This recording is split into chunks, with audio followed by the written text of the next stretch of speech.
Oh, is that in there? Oh my God. Oh, yeah. I'm Johnny Lieberman, and you're watching LNP. What does LNP stand for? Late Night Play Oh, Set. yeah, that's right. I've been on there. Yeah, good show. You should like and subscribe. Like and subscribe.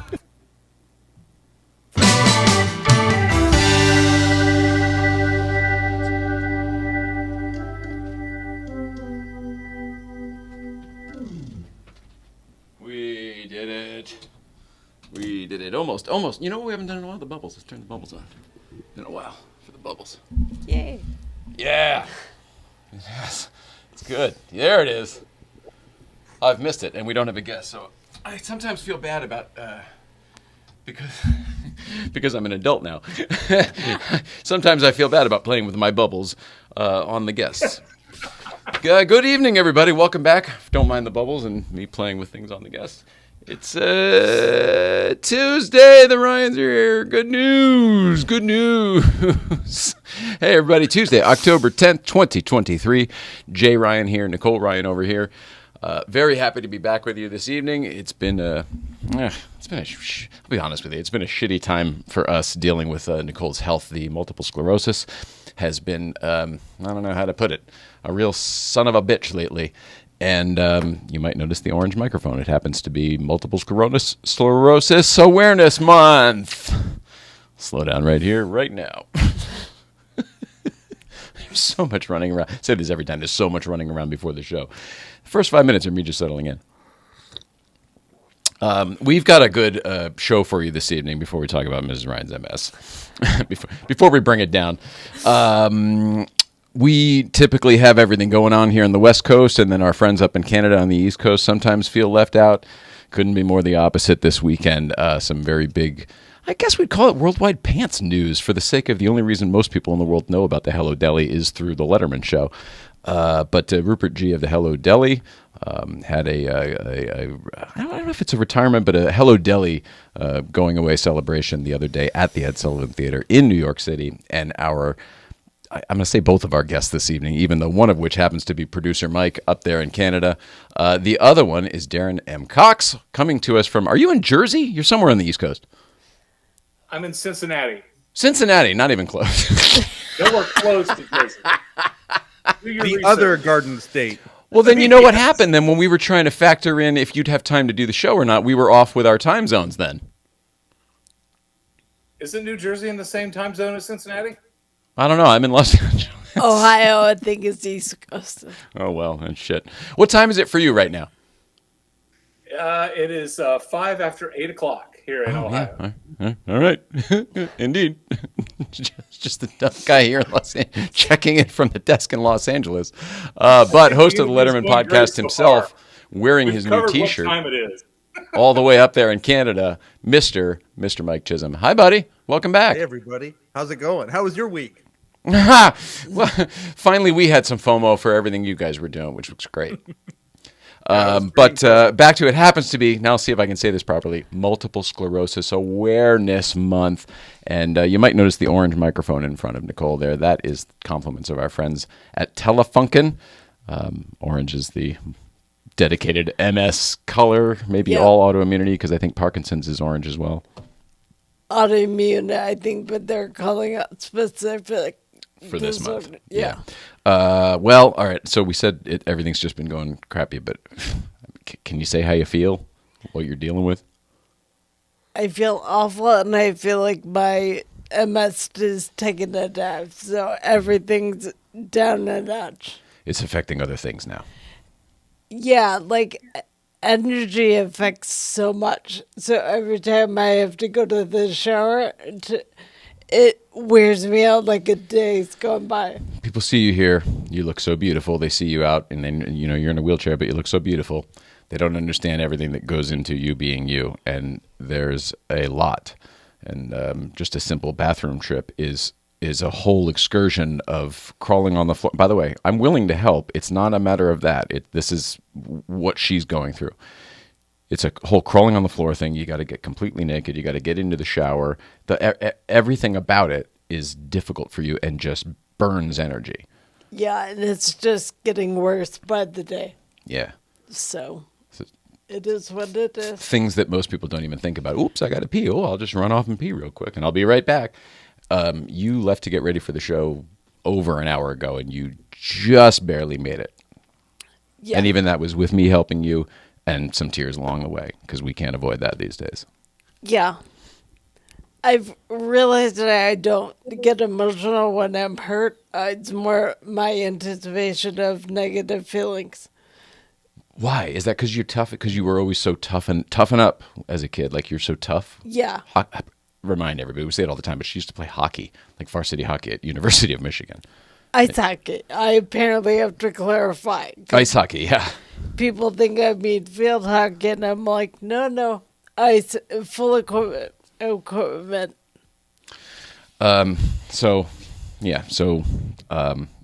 We go to stuff all the time with the medical appointments. We were there the other day. We were there today. All different sorts of specialists, all different things. But at the end of the day, we're still dealing with multiple sclerosis, and there is no fix for it because they don't really understand it. Enter the Autoimmunity Foundation. I'll read this at the end, but I will say now, thank you for tuning into the Late Night Playset. If you liked this show, please subscribe and share with your friends. Also, we would love to hear from you, so please leave us a comment and tell us what you thought of tonight's episode. It really helps us grow our audience and reach more people like you. Now, if you would like to make a monetary or direct monetary contribution, donate at our website, autoimmunityfoundation.org. And we were going to talk about this on Thursday, but maybe we should tease it a little bit now because everyone loves a tease. We've been trying to. I'm trying to get through this as quickly as possible. I really want to talk to our guest tonight. I'm like crazy about it. Hence the housekeeping. Just. We've been struggling to try to figure out what the Autoimmunity Foundation is to the rest of the world. We know what it is to us. It's been an amazing thing. We're spreading autoimmunity awareness. All of these things are good, but how can it directly help people, like monetarily and stuff? So we have been talking behind the scenes. We've talked to other people behind the scenes, and what we've come up with is an idea that we're calling the Community Cares Grant Program, maybe. And what it is we want the Autoimmunity Foundation to be able to do for other people what it did for us.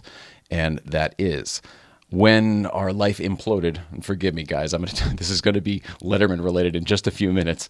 But when our life imploded in every way you could possibly imagine after the health stuff, we didn't have anywhere else to turn but our community. And our community came through in such a way that we were so overcome and overwhelmed isn't even the right word. We were affected on a deep and profound level that has changed who we are as people, let alone helped us through our situation. So with that, the Community Cares Grant Program, there'll be a better name at some point. It may just be Community Cares. I don't know. It will be a program where people already reach out and tell us their stories. There's even a place on the website where you can do that. We want to get stories that are like ours and people who are in need and make direct contributions directly to them. So this is people who you don't understand. If you've never had a crisis like this, you don't understand how it can totally destroy your life. It doesn't matter how prepared you are financially, emotionally, mentally. It is everything. All at once, too, when you're not prepared to deal with it all. So if a family who's going through the same thing is able to get a check for $10,000, whatever the amount may be, no questions asked, to help pay their rent, help pay their utility, whatever the money is usually going to, those things is now going to medical bills and specialists and every other goddamn insurance and every other thing that we had to deal with. So that's what we intend to do with the Autoimmunity Foundation. There's going to be a lot of other things we're doing as well, but that's one of the bigger things. And there's actually going to be a big fundraiser thrown by us in November by some wonderful friends of ours that they're going to be on the show in a couple days to talk about all this. But wow, I wasn't gonna bring it up. I guess I'd been dying to tell you about that for a while because we've been struggling with trying to figure out what it is. So, okay. It's MS Awareness Month. Please donate to the autoimmunityfoundation.org. Now you know where your money's going. It doesn't help us just. It helps us and hopefully a lot of other people. Orange microphone is for that. Holy cow! I'm sorry you feel like crap, but I certainly feel better. Oh, good. Is there anything else we should tell them before we get to the guys in the actual show? Just, I would ask that people listen to people and look between the lines, not just read between the lines, rather. There's a lot that gets missed. So I would beg people to pay close attention to their friends. Yeah. I think that's good advice in general. I don't want to sound like a suicide hotline, but it is really good. It is, but I'm narrowing it to what I can. Awesome. Okay, let's see. Let me make sure that we've done the things on the blue card. Just 1 second, guys. Be right with you.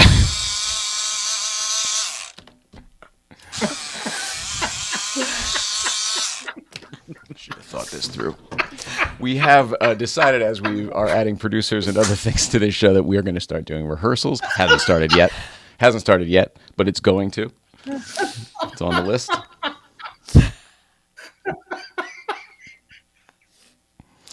Okay, iPhone 11 Pros or newer. The show needs one more.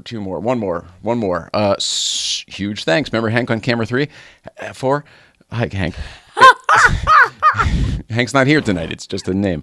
I think it's going to be Hank on camera 4 and 5. Hank's donating his old iPhone. It's a 12 Pro, which I think is going to take us down to only one now. We only need one.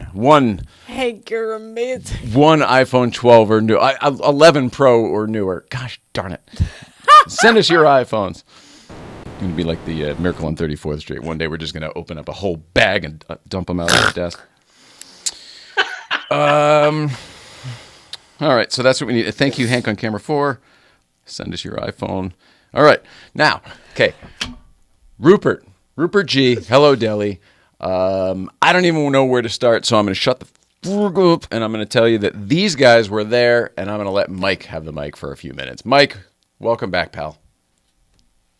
Thank you very much. It was a whirlwind of a trip to the Big Apple, and myself and Darin and a whole bunch of other people got a chance to go to the Ed Sullivan Theater last week, to the lobby where the party for Rupert Jee, put on by Worldwide Pants, occurred. And it worked out real good. And for those people who want to see it, not now, wait till you finish the show here. You can actually go to the the Letterman YouTube channel and see all the festivities. It just went up about an hour ago on their channel. But it was an incredible party, and I am happy to come here and talk about it for the first time anywhere. I haven't even shot an episode yet talking about it. So this is great to be here. I love you guys. The only thing that would have made that night better is if you two were there. That's the only thing. Oh, that's very, very sweet. I appreciate you feeling that way. I don't know about the rest of the people. I could remap my steps. I could show them where all I went. I go, all right, so here's the counter down where. I wanted to introduce I appreciate you and that. Janice Penino. That's what I wanted. Oh, I would have loved to. Was she there? Oh, she sure was. Yeah. Have you done a show with her yet? I know you were going to. It's coming. We've had 3 or 4 delightful phone conversations, and we actually just exchanged another message today. Yeah, she's coming on. It's just a matter of scheduling. Awesome. I have one question. Do you have one more click on your microphone to go higher? I could do that. Does that help? Yeah, it's way better. Okay. Just us hearing you anyway. Janice Penino Hoffman, for anybody else who doesn't remember, was the intern coordinator. She did other things, I'm sure, but she was also the intern coordinator. And if you recall, I couldn't, no matter how many letters and submissions I sent, couldn't get an internship at the Letterman. So I decided to, like this microphone, I just decided to steal one. Decided to start showing up. By the way, you know who's to blame for that? Actually, you know who's to thank for that is what I should say. And the tie-in here is incredible. Rupert. It's really Rupert. Really? Yes, I was in the deli, just a guy, buying a sandwich for lunch, and he goes, "Oh, are you the new intern?" And I was like, I grew up with Ghostbusters rules. When somebody asked, "Are you a god?" you say yes, whatever. And Rupert goes, "Are you the new intern?" And I was just, and there was a bunch of other people that I found out were also new interns, and I said yes. And they then, what's your name? Oh, what's your name? Oh, okay, so great. And then, well, we're going upstairs. Are you coming? Well, yes, I am. And that's how it started. So thank you, Rupert. But Janice Penino Hoffman was the person who ran that department. Take it away, Mike. And then, as the story goes, one day you were minding your own business, doing work for the show, and someone said Janice needs to see you. At which point you realized the jig is up, and you ran over to 30 Rock, if I'm not mistaken. I'm not sure what you did, but oh, what a day! Yeah, that's not. I mean, these are not the proudest moments of my life, but it's funny how relevant they've become lately. If I may, I please. felt the exact same way at the party, because Kathy Mavrakakis asks me, "When did you work here?" And I almost made up some bullshit line and told her, "Yeah, I was there from '93 to '96, and right down next to Sue Hum's office." And but I didn't. That would have been a move. That would have been a move. I was afraid the whole night that I was going to get kicked out, that someone's going to figure out that I do not work for Worldwide Pants. I am not supposed to be here. Yes, but you've never wronged them in any way, correct? Like I did. No, I haven't. But something that I haven't even told Mike was after the party, after they did all the videos, we opened the door and we went into the theater. And when no one is looking, I walked up to Stephen Colbert's desk and I stole his microphone. Hilarious. Yeah. Hilarious. Yeah. He doesn't have one, so I know that's fake. He doesn't. Trust me, I know. Or you would have already had it. Yeah, probably. I haven't been back there since it's been Colbert. Not to sound all Dave-like, but I don't really have much interest. Everything that I liked about what they did to the building is gone. They made it more like a legitimate theater like it always sort of was, which is beautiful and all, but that doesn't really appeal to me as a fan of television. They even took out all of the old Jackie Gleason of it all, the old all of the old Kate Nally of it all, all of that stuff. So I don't know how was it for you guys? What did you guys think being in there again? But before we get to that, I'll just tell you this. There are a significant number of Letterman staffers that said this exact same thing that you just said. They hadn't been back. And that was absolutely fascinating. Like, I don't want to name anybody and call anybody out just out of respect, but there were a couple of gals in particular that I talked to that were very I don't even know, like the 10-year high school reunion kind of thing. The emotion that was there was right on the surface, and there were a lot of very interesting emotions from the staffers that were there for that exact same sentiment. They hadn't been there since, and the lobby has not changed. And then watching them go into the theater, there are some pictures that Walter put up of staff members, from the vantage point of the theater, looking at the staffers in there, looking around the auditorium, and it was very, very interesting. Emotionally, for sure. Wow.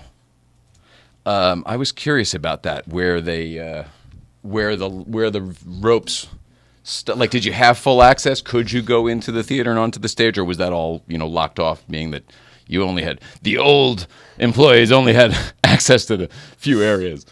No, it was cool because there's a couple of really sweet moments from this that are just so Rupert and so just. He gave away the last of his beverages out of his cooler and all that sort of stuff for his party. He said, hey, let's go in the deli, let's get the stuff, let's bring a cooler. Just and makes the way sense. you got in there was through the theater. And so the doors were open, and anybody could walk into the theater who wanted to the whole night, and they could walk over to the entrance where it leads right to the entrance beside the deli. And so there were a lot of people that were doing that. I get you. They were doing this. They were Yep. doing this during the lobby show as well because it was the only access. It was the Yes. quickest access to 53rd Street. Instead of going out through the front and then all the way around, you just cut through the back of the theater, go out the side doors, and then you're right there. I gotcha. Exactly. Yeah. And so a lot of people were in there looking around, and I was in there the night before. I actually had been in the theater last year, but not for a show. But actually, on the Thursday night, I actually had attended Colbert and had a moment with Colbert, which was pretty cool. But A moment? Going in there, the dome, and there were a lot of staffers that were coming in looking at the dome because the dome is very impressive. But of course, when Letterman was in there, completely covered, you couldn't see up to the dome and all of that. I would say that's probably the biggest change because it does change the feel of the room for sure. Yeah, it's true and it's not true. I mean, you're right. Just looking up, you would see nothing but lights and those sails and all of the different acoustic paneling and everything. The design firm made like this big power ring thing, but whatever. You could, in the old days, if you were in the balcony, look straight up and you could see the dome. And it was the old dome. It was the old dome we know from like the old Ed Sullivan show pictures where it was like, I don't know how to describe this, but it's basically a bunch of flat pieces with a skeletal structure. And nowadays everything's white, but it used to be dark and only the skeletal structure was white. And it just was kind of this ornate, gothic, crazy look. But you used to look up and see all that if you cared to, I guess. I mean, it was accessible, but it wasn't what it is now. And it's all beyond what it is now. They painted it all white. So everything is just like really... and everything's LED bright in your face, and everything's freaking screens, and it's all in your face. There's somebody with neurological stuff. It wouldn't be good for us to be sitting in there looking at it. Nope. Also, the entire set is a strobe light. It's like a. It looks like a slot machine in Vegas. Uh-oh. Did you mute yourself, or did I mute you? I'm sorry. Oh, Don thank Giller goodness. is sending me pictures here that I can share on the show here tonight. If you Oh, want, please but, do. That'd be great. And then he yeah. was there as well, right? He certainly was. And not only was he there, it was so cool. Well, first off, he documented the entire thing. He had a video camera that was on the entire time. And I mean, so he's got some fascinating stuff. Also, a lot of shots of people's feet. But he was there was a trivia contest. And this is all, again, don't watch it now, watch it afterwards on the official Letterman channel. But there's a trivia contest, and the first disclaimer was if your name is the answer, you are ineligible for participating. And the second disclaimer was if your name is the Dons, you are ineligible for participating.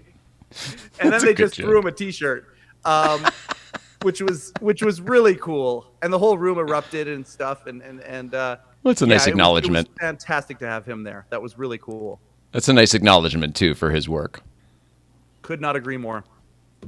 Oh, this is so sweet. This is happening in real time. Just got a message from Rupert. Irene is here with me reading your message. We love you very much, and we'll love to see you in L.A. Oh, this is probably private. Never mind. All right. Well, love to you, Rupert. I'm telling you, rehearsal is where it's at. The big shows. Hi, Irene. Hi, Rupert.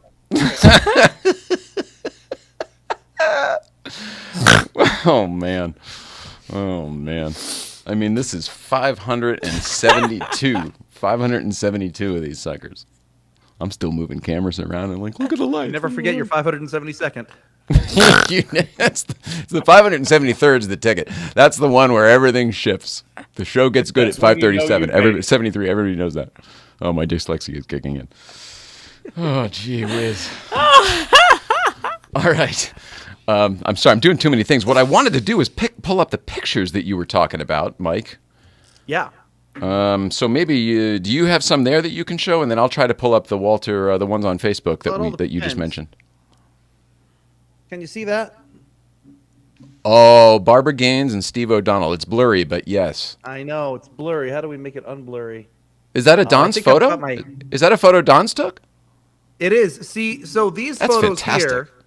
Yeah, well, they are, and they're all pulls from his video footage. Oh, so he leaves his Irene camera Penino. on and then just gotcha. Yeah. Oh man, I wish that these were. I wish that there was a better way to do this. I apologize, but Yeah, I mean, this was one of the biggest moments of the night when when Mujibur and Sirajul showed up. Oh yeah. I mean, that's a red carpet moment right there.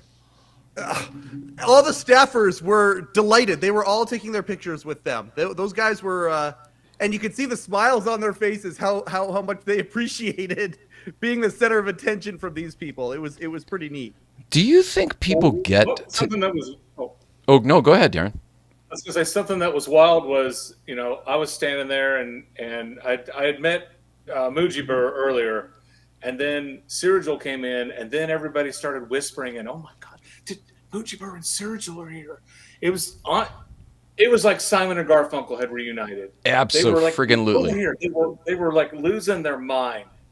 They were so excited that Mujibur and Sirajul were both there, and they were posing for pictures. And I don't know if it was Matt Roberts. It was somebody who asked them. He said, "How many hundreds of pictures have you taken with people?" And they said, "We don't know. We don't know." I shit you not. There was an article in the New York Times back in the early 90s when those guys were huge. They were on the show every night, and then it was like Rupert too. They sent them all over the country. I think they did a Mujibur and Sirajul like across America tour. There was literally an article in the New York Times where they were quoted saying, "We're concerned about our eyesight because of all of the flashing from all the pictures," because they didn't sell T-shirts anymore. They just posed for pictures while people bought T-shirts by the dozen. They became really famous. People don't remember, like, they know Letterman was on TV and stuff. They don't remember the time when Letterman, people talk about Johnny Carson. There was a time just after Johnny Carson where Dave was pretty damn big, and that's when Rupert came around, and that's when Mujibur and Sirajul came around, when like 30 million people were watching a late night every night. I have the photos pulled up here, the Walter ones that he posted. Nice. If we want to refer to them at any point, you guys. If I can, That's great. If I can add a funny story about Mujibur. Please. Yeah, I was standing there and I believe I was talking to Mike. And then he and Candy went off and I'm talking to my wife, Libby. And Mujibur is standing and he's looking at me. And I'm trying to figure out, I don't know why Mujibur is looking at me. And then I talked to somebody else and Mujibur is still looking at me, and he walked a little bit closer. And I'd already talked to him earlier that night, but I said, "Mujibur, how are you?" And he said, "I enjoyed the thing you did with the basketball." He thought you were, what, Pat Farmer? I said, I don't know what you mean. Because the basketball, the thing you did with the basketball, I thought that was funny.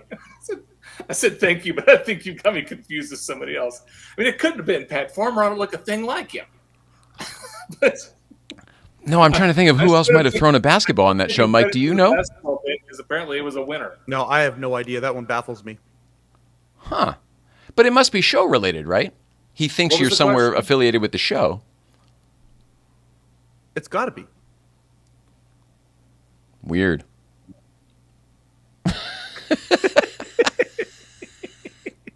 What was the question?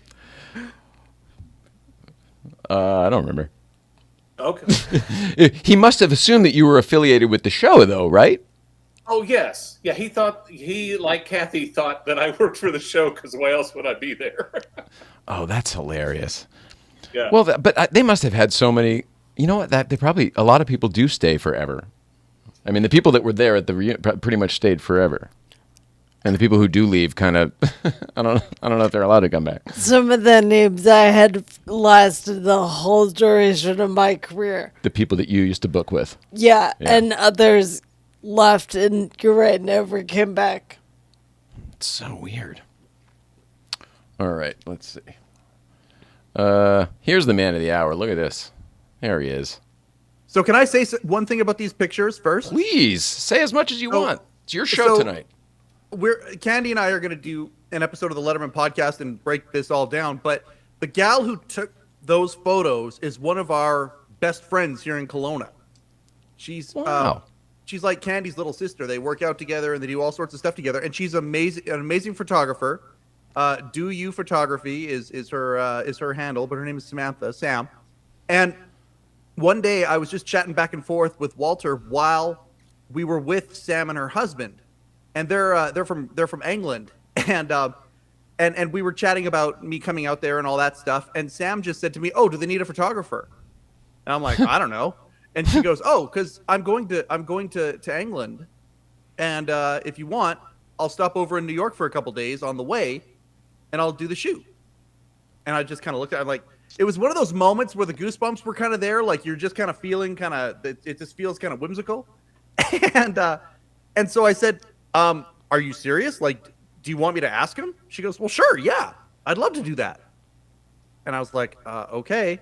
And so I start messaging him, and he's like, "No, we don't have a photographer yet. We got a videographer," which, by the way, turned out to be Jay Johnson, which was so cool. Oh, awesome! So those two together again. Absolutely. And he said, "Yeah, sure."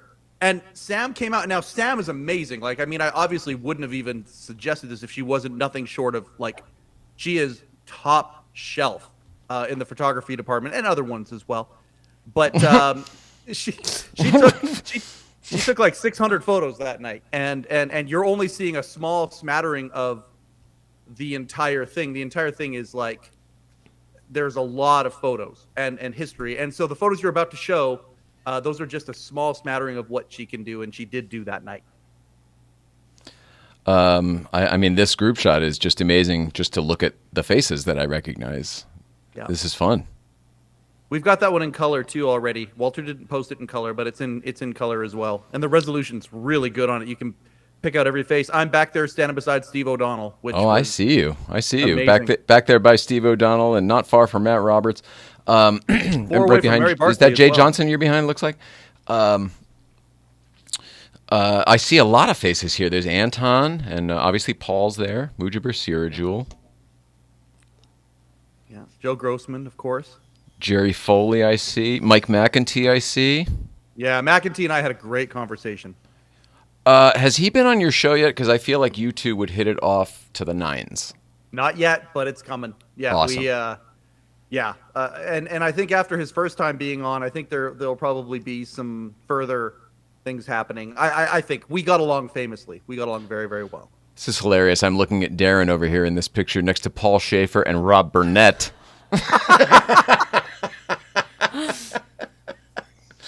Not bad. I got to talk to Rob Burnett, and I told him how much I enjoyed the television show Ed, and you could see in his eyes how much he appreciated that, because I know it was his baby for 4 years on NBC, and my wife and I, we loved absolutely every episode, and I wish it was in syndication, and he was like, "Yeah, I wish it was in syndication too," but he truly appreciated that, and I was thrilled to get to talk to him about it, because that show was amazing. I loved it. And it was so cool meeting Rob Burnett. Very, very nice guy.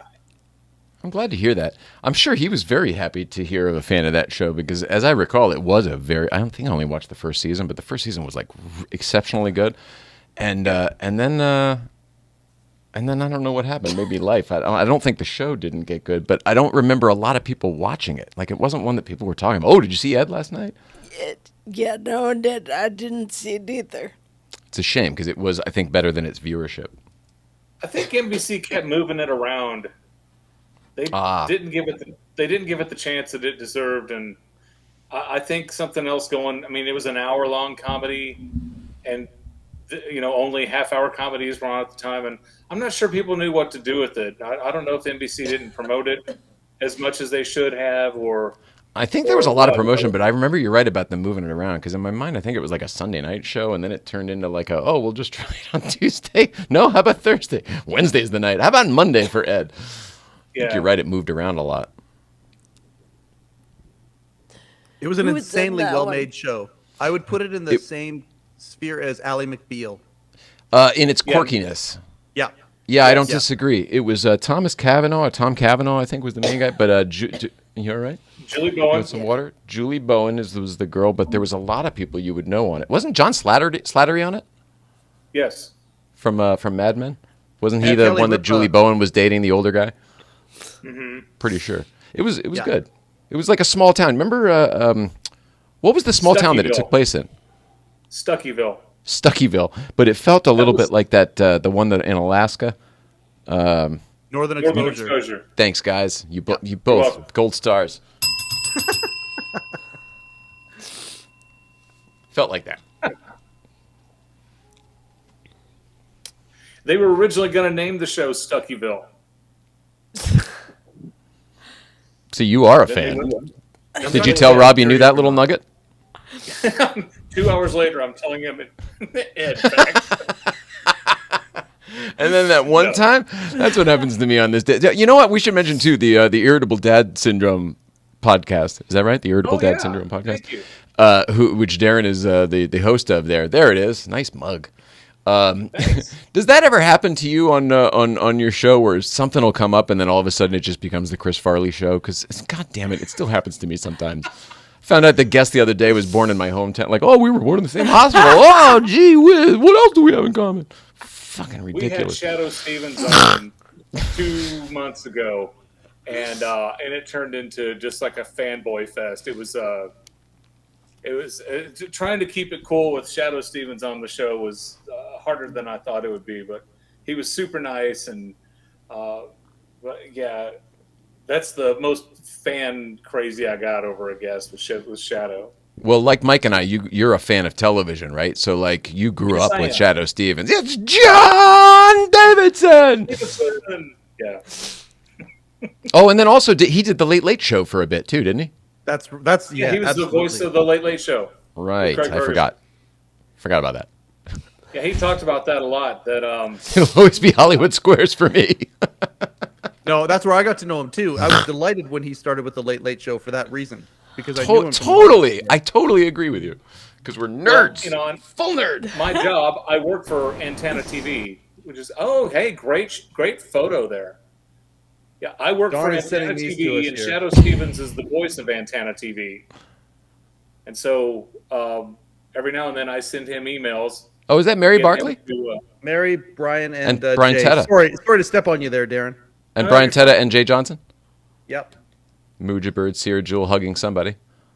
Rupert. Oh, that's beautiful. Yes. I love that on Rupert's final night, he's wearing a Late Show t-shirt. Yep. We discussed that the night before we went for dinner, and he asked what we thought that he should wear.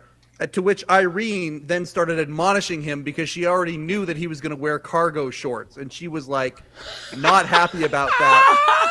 And he just kind of shrugged, and he goes, "Yeah, I think I'll wear a Late Show T-shirt." And I said, "I think that would be perfect." He goes, "Yeah, that just feels right." And she goes, "With your cargo shorts." And we're eating dinner at Serafina, with Rupert J. And he's talking about how excited he is to wear his cargo shorts, and I think he took a little pleasure in Irene's pants. Ever. I don't think he ever wore a pair of pants. Not that I ever remember seeing him on TV. I never thought about that, but I think you're right. That's funny. That's very funny. All right. Well, Mike, how did you get involved in this whole thing? And then we'll figure out how Darin got roped in. Okay, so a few months ago, I've been obviously trying to keep track of what's going on because the Letterman podcast, as you know, has one sponsor, and that is RUPERT JEE Hello-Deli. And when I went out for Shecky's memorial, Rupert and I talked a lot, and by that point, I think the deli had already gone up for sale. And I'd said, okay, well, what's going to happen? And so I've been asking about it a lot, obviously. And so a couple of months ago, Rupert said to me, he goes, I think I'm just going to sell it and ride off into the sunset. And I called up Walter. I texted Walter. I said, hey, can we do a phone call? And he's like, yeah. And so I said to him, I said, hey, I don't know if there's plans for anything, but the sale is coming up. It's coming up soon. And if something is going to happen, you probably want to do it sooner than later. And he's like, okay, good to know, good to know. And I don't know if they had a party already kind of slated or scheduled, but what I do know is a couple weeks later, they shot some more footage. So there's another Rupert package, I believe, that's going to be put up on the Letterman YouTube channel, which is really, really good. And then I know they had a talk, and this is the part that I wanted to get to here. I just wanted to provide background to it. This is something that I just think is so beautiful. Something that Rupert told me this. He said he and Walter were talking, and Walter said, we need to do something here for this. And Rupert was like, I don't know if I really want to do that. And then he said to him, he said, listen, the only time we're getting together these days is when something bad happens. Let's get together for having something good happen. And at that point, Rupert was like, okay, let's do it. And it became That's Rupert's beautiful. retirement party is the catalyst, no question, but it was a reason for this group of people who love each other so much and spent so much time together to get together. And that's what it became. So that's kind of the catalyst of this. And the deli is sold. Like, it's not going to open again until the new owners open it. You know, and there's more to come on that, I suppose. But yeah, that's kind of how it happened. I think that's fantastic. I love that you had a little role there. I don't know if I did or not. Keeping an eye on things. Uncle Mike. I think that's maybe a little overstretching it, but I just know that I was kind of like sort of involved from the beginning. And I mean, I said to him when it was happening, I said, Candy and I are going to try and come out for this thing. You know, and then I said to him, I said, are there going to be speeches? And that was really only one time I had asked that. And then last week, or the week before, Walter messaged me. He said, hey, do you want to say a few words at the retirement party? I'm like, yes, I certainly do. Thank you for that honor. And I got a chance to say some things. And that was very, very special I'm getting emotional right now, even talking about that. It's very, very, it's such an honor to have been able to do that. Well, the backstory, too, I don't know if everybody who hasn't seen every show before tonight would realize that you and Rupert have become very good friends over the years. This isn't just because you're a fan of The Late Show. You three, really, the families have become very close. Candy and we adore Rupert and Irene. Like, we adore them. And then also, and I've only interacted with her digitally except for a couple times, but May as well. Like, I really, really like May a lot. And she always comes up to me and gives me big hugs and tells me how much she's watching everything that we're doing out here. And so, yeah, we have become a friendship that will far supersede this. What we're doing here is we're already talking about when we're going to go see them in Florida or when they're at Irene's house in Greece. Like, Candy and I are already talking about that. So, yeah, we're very, very, very much. Oh, I love it. So neat. Let's see here. I love that picture. This is stunning. Yeah, now that's May, and is that Kathy Mavrakakis up there? Yeah, May playing with her dimples. It's really, really, really cute. It's beautiful. Mm-hmm. Absolutely beautiful. And a woman checking her phone. She's like on Facebook. Guess where I am? Checking in. Lobby of the Ed. Oh, there we go.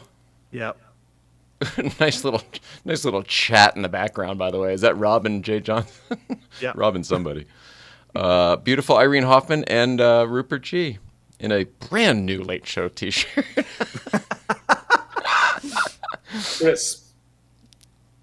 Crisp, exactly. Man, good stuff. Paul Schaefer. Oh, man, super cool. I don't know who that is. Pam. Hi, Pam. Pam.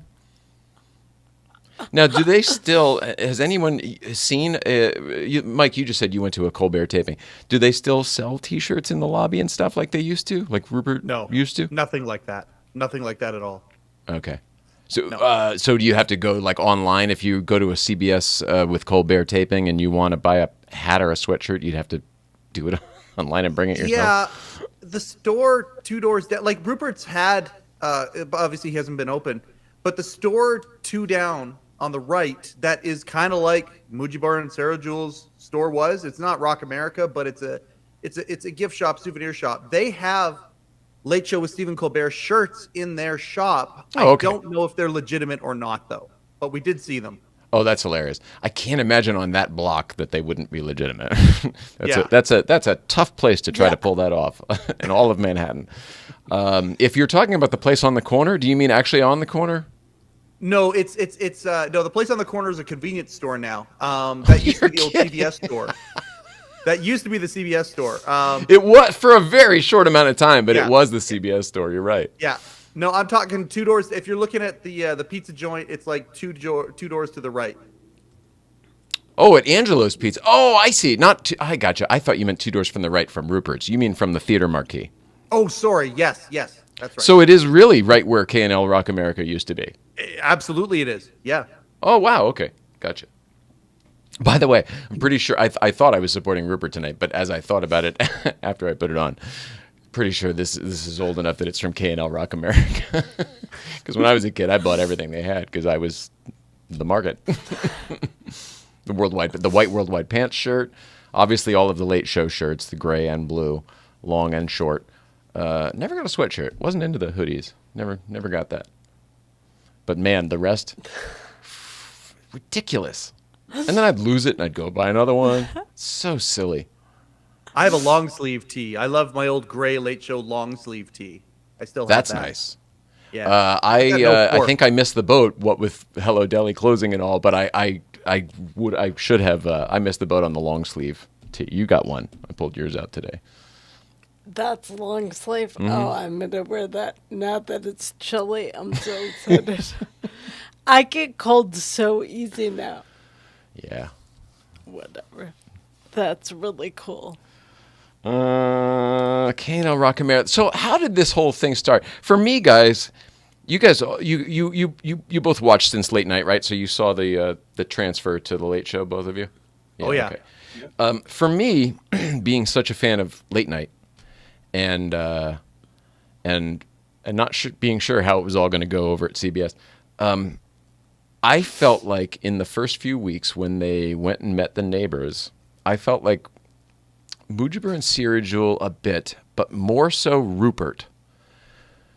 Somehow they struck gold, not just because he was hilarious and they were, they were going to tap that sucker for 22 years, but somehow Rupert he embodied the old show, my show, the upstairs show.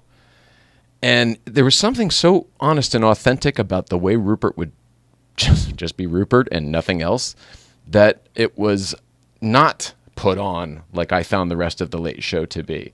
And I loved it. And I fell in love with that part of it, and I latched on. And for that reason, the Late Show and David Letterman obviously are wonderful accomplishments. I just personally was always attached to that studio show up there. Guys, do you have any kind of similar feeling in any way, shape, or form? I think Darin should take this one. He's got a couple memories, good memories that are attached to late night, especially, and it gives a better opportunity for him to mention an ex-girlfriend, which of course is always fun. You're a jerk. Okay. Well, he just did the collar thing. He just. So I've worked in television for 30 years, and I started at a CBS affiliate in Johnson City, Tennessee, WJHL. And this was 2 or 3 weeks before Letterman moved to CBS. Okay, and I worked nights, and so we would do the 11 o'clock news, and then David Letterman's next, and we'd jump right into it. And so our station got a lot of eyeballs switched over to us, and it did a lot of great business for us. But I remember this was so cool for me because my first day there, I come in and I'm walking through the engineering department, and they're recording the live feed of Dave doing all the affiliate promos. After Nightline on WXQC, Boston, those things. And I'm just standing there, and I wanted to watch all of the affiliate promos. And Darin, we got to go into the studio. I was like, okay. But I was like, how cool is this? I'm working for a CBS station, and Dave Letterman, works for CBS. My mom thought we worked together. I had to tell her that wasn't the case. So, you see him in the cafeteria.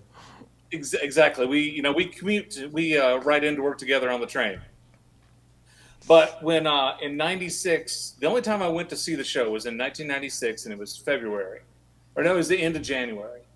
And I'm sitting in the front row, in the very front row, and they the guests that night were David Spade, Elle McPherson, and D'Angelo. Okay, so I brought a sock monkey to the show, and I'm thinking Dave's going to say, "What's the deal with the sock monkey?" I'm going to say, "I think I was, going to give you the sock monkey for a canned ham." He was going to give me the ham and say, "You can keep the monkey." And then I go out with, double the winnings. I love it. You wrote the whole thing. Perfect. He didn't pay attention to me at all. Didn't even acknowledge I existed. So David Spade does his bit. Elle McPherson does her bit. And after she was done with her first interview segment, all the writers gathered around the stage and they're talking about, what they're going to do next. And they walk out and they ask this girl who's sitting right next to me if she would mind moving. And she goes, no. So she got up and moved. And then Elle McPherson walks down and sits right next to me. And all my friends are like, "Did you ask her out?" I'm like, "Yeah, I have got a mullet, okay?" And then I'm wearing a Tigger sweatshirt. I'm windburned from the 6-degree weather outside. And no, I did not ask her out. But she had this thing. She's holding a box of chocolates, and Dave said, "Paul, is that Elle McPherson out in the audience? Is that right?" And he's like, doing the dumb guy thing. And Elle McPherson kisses a Valentine chocolate and throws it, and he catches it in his mouth. And then she says, "Happy Valentine's Day, baby." And I'm like, ooh. And they kept the shot on me. And the lady who was in line behind me to get tickets or whatever for the show that day, she says, "I'm going to get a picture of Elle McPherson's boyfriend." I'm like, yeah. So I never went back to the show because I went and I made it on the show. And anything else was going to be, a letdown. So, at my TV station in Johnson City, they showed that footage on the morning show, the noon show, the 5:36, and the 11. It's like, I'm surprised they didn't lead with it, but they're like, no. So it was just a big deal. And so I just, it was my one Letterman experience. And I was like, it's never going to get any better than that. So I absolutely loved it. But, Mike was mentioning my ex-girlfriend, Sandy. She's still a very good friend of mine. And she and I had some competition going on where she wrote a top 10 entry and it got it on the Late Show fan page. Okay. So she got one. Oh, and then the website. I wrote one and I won. Okay. Yeah. And then she got her second one. And then she got her third one. And I'm getting pissed. Then I got my second, my third, and my fourth. And I was fine. Then she tied me, and then they stopped doing the competition. But, you win a Late Show mouse pad. Nice. And then I won I won 2 mouse pads and a T-shirt. And then one time they're like, "We ain't got no prizes this week." So, but that was pretty cool. But so I made it on the show, but one of her letters made it on viewer mail. And it was "Hey, Dave, can you do anything about these cicadas?"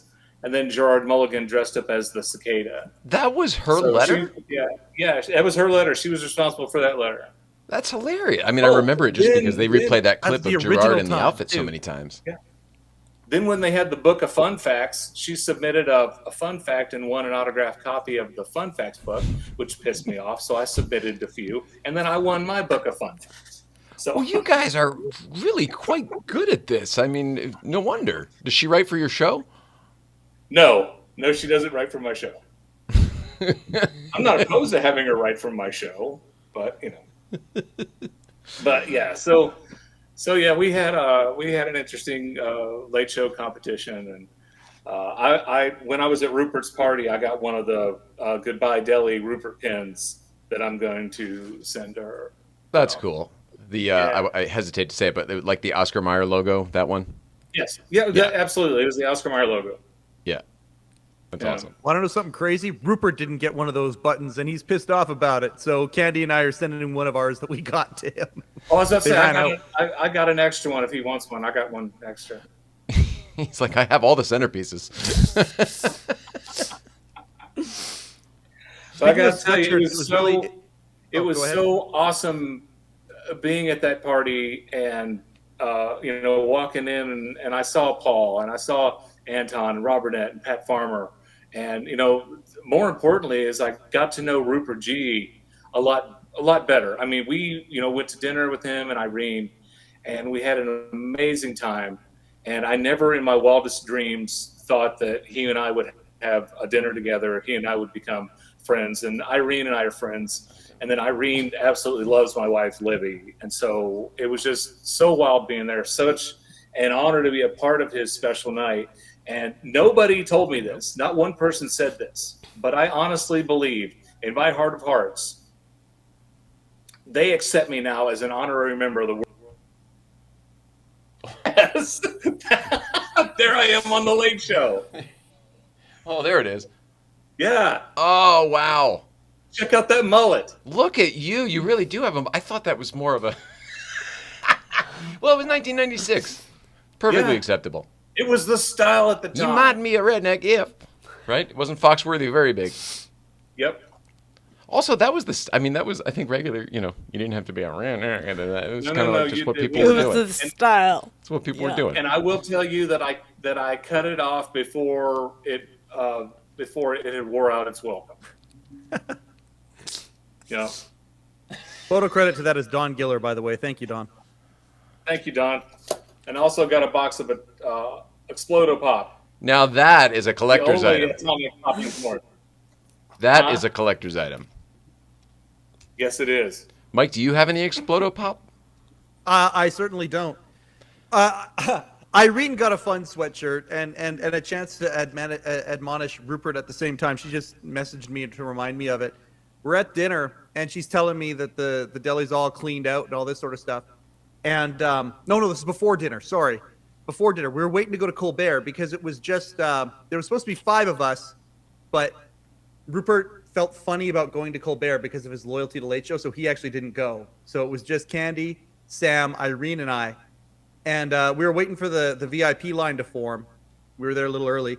And so we went back to the deli, and I'm looking in the window, and I'm like, that's an official Worldwide Pants hoodie.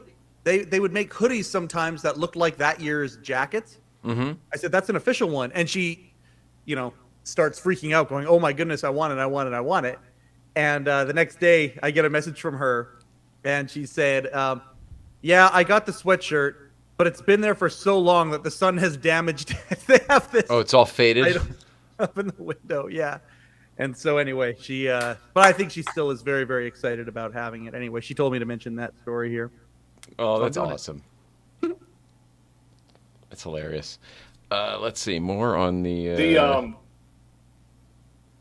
my God. The night after the party, and Mike, by the way, thank you again for inviting Libby and I to no dinner. problem. So the night after the party was, it was Rupert and the 3 Steves: Steve Weiner, Steve O'Donnell, Steve Young.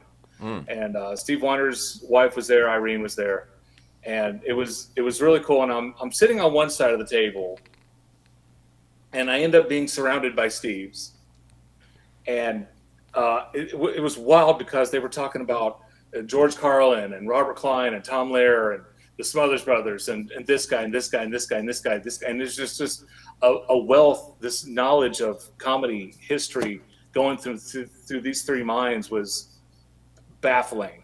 And when they started talking about Robert Klein, I mentioned, I can't stop my leg. Oh, that's my favorite. You know, I love that. I can't stop my Steve O'Donnell's- leg. That's one of my O'Donnell's favorite singing, bits "I too. can't stop my leg." Yeah.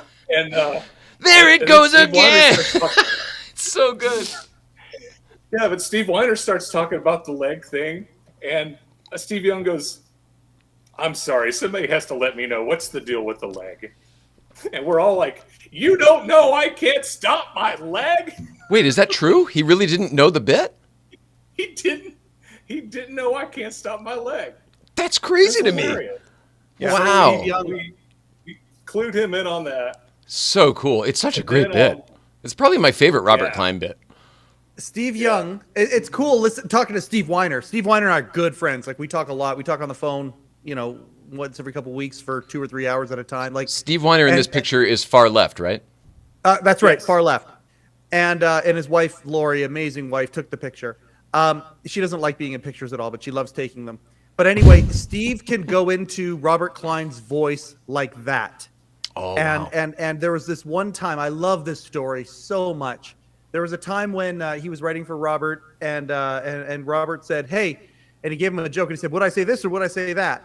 And Steve Weiner breaks into an impression of Robert Klein saying it, And he goes, "Yep, that's exactly how I would say it." And he turned around and walked away. Like, and to this day, he can still channel Robert Klein's voice on a dime. That, by the way, might be the very last picture taken of Rupert in May in the Hello-Deli, and Don Giller took it. Don That's Giller, awesome. after the party, he and Marilyn Sargent went over to the Hello-Deli with Rupert and May, and they hung out for about an hour while Darin and I were hanging outside with McEntee and Young, and there's a couple of the editors, a couple of the guys that were there. We hung out in front of the marquee while Dawn was actually with Irene and Rupert and May and Marilyn Sargent and her guy, and spending a little bit one last time reminiscing inside the deli. Like, magical moments that night. It's weird because it probably doesn't sound like anything to anybody else, but I remember the 90s. I was there for so much. Like, it's where it really, that's another reason I think Rupert is so, like, the fans adore him so much. He was so nice to the fans. He was always so good to them. It wasn't just because they were buying stuff from his store. He was just so stinking nice. And so it became a place to congregate. And it was directly between the office building and the theater, so all of the Panthers were always walking out and around the whole time. So if you were a young person or or an older person who is whatever, too much time on their hands, it became a place to sort of feel like you were involved. It was like, you couldn't get up to the NBC commissary in the old days, but you could hang out at Rupert's. It's pretty neat. Kathy Mavrakakis, and for those who watch the whole event, they'll see this when she speaks. She talks about that. She talks about how when they were at 30 Rock, they had all of these different options to go all around the complex or within the complex, in fact. And then when they got there wasn't anything around. It was Rupert that was there, and that's how that bonding happened. She talks about that. It was. People don't remember, like, when the Letterman first moved in. McGee's Pub was still there, so that was closed. I think at maybe it opened at lunch or after, but like it wasn't a place you'd go grab a breakfast burrito. And there was Joe G's Pizza Place, and there was a chicken place in the very, very beginning. If you were looking at the marquee to the left by the the TV camera joint. But I think they were more fast food, and like Rupert would make like a freshly sliced deli sandwich, or had prepared food that was fresh, meatloaf and whatever. There's nothing else in the area that's awesome. Yeah, and you also have to remember that the time that area, how it is now, is not how it was in 1993. It became revitalized around the time Letterman and The Late Show moved into that theater. That area was not great. I don't imagine. They cleaned up Times Square after. Yeah. Disneyfied it. Yeah, like even Dave's first couple of years, I mean, they would talk about, the Times Square hookers and all of that a lot. Flash dancers just down the block. I love them. They would talk about that stuff a lot. And you talk about food. Can I tell you something that's wonderful? He's writing jokes over there. In Cincinnati, New Jersey. Rupert is a huge foodie, and that's something that he and Candy have bonded over. They love every single time we all get together. They talk about food. Rupert and Candy, they talk about food, the preparation of food, the different delicacies that they both love. Things like sea urchin and things like that. They talk food all the time. Rupert is a huge foodie and loves to hear the idea of a new type of preparation or a different type of preparation of a soup or a meal of some sort. That's something that he and Candy have. So Rupert, he wanted to make sure in that deli was affordable, but like you said, Jay, like good stuff that was well put together and neat combinations and things like that. I just mean with all the jokes on the show and everything, it was, about whatever, the health department, whatever else, that was never a concern. Everything was very fresh and always very prepared very well. I just remember there was like a roasted turkey sandwich or whatever once in a while. It was delicious.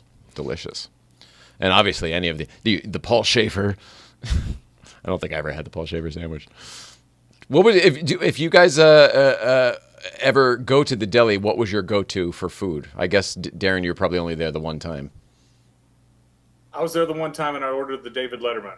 Okay, that makes sense. What was it? Which I believe was ham.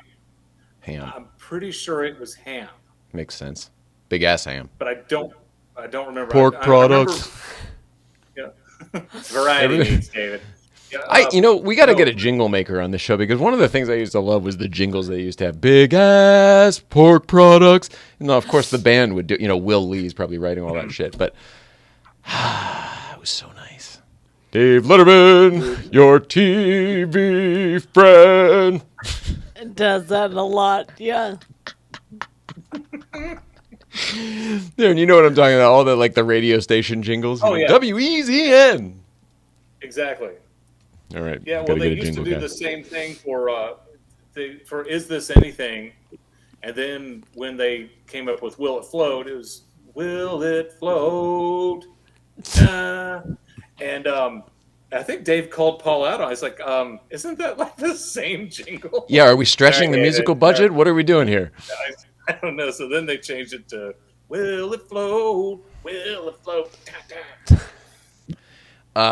Darin, I want you to know that your cuts of meat, your variety, I can't remember what the joke was, but variety meats was the punchline, and I want you to know that I got it, and I found it very funny.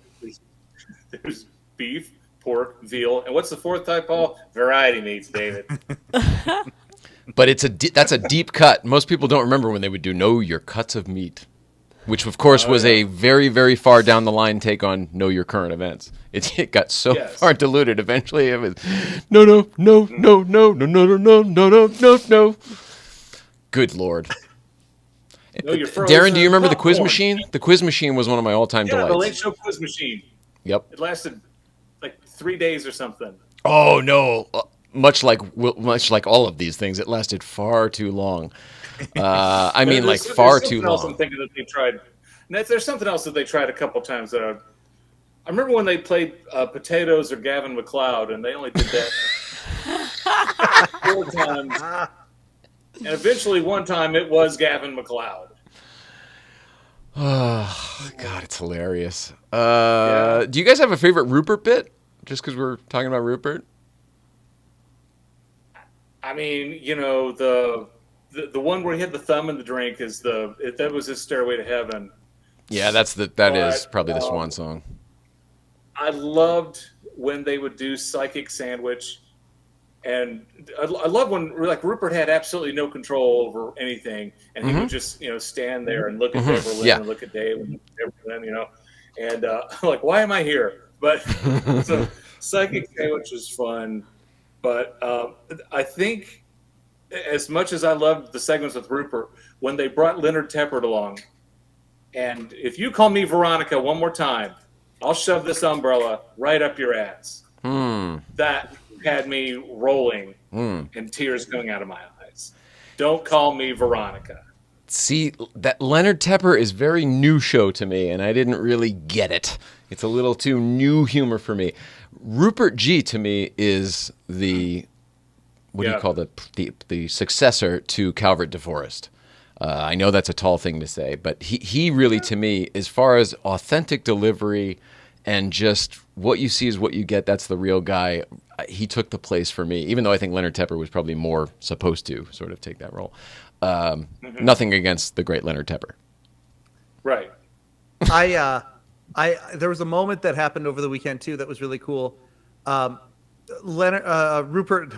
Rupert met Steve Weiner for the first time, and obviously their paths didn't cross. Weiner, a late night writer, rather, 82, 83.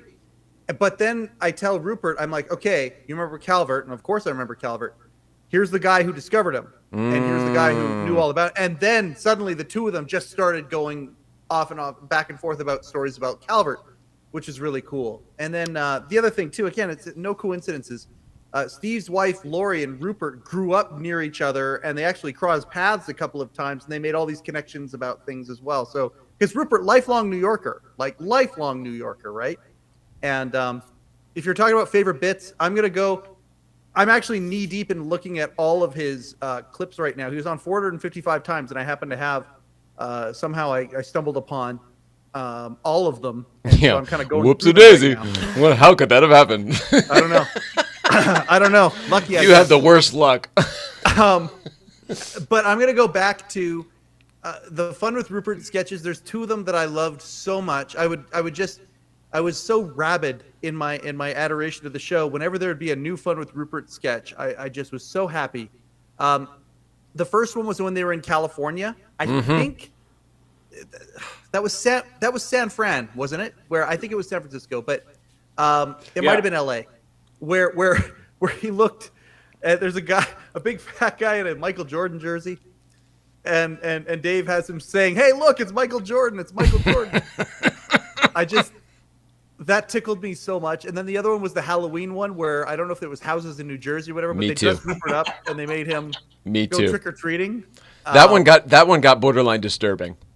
Well, there's a part where he asks.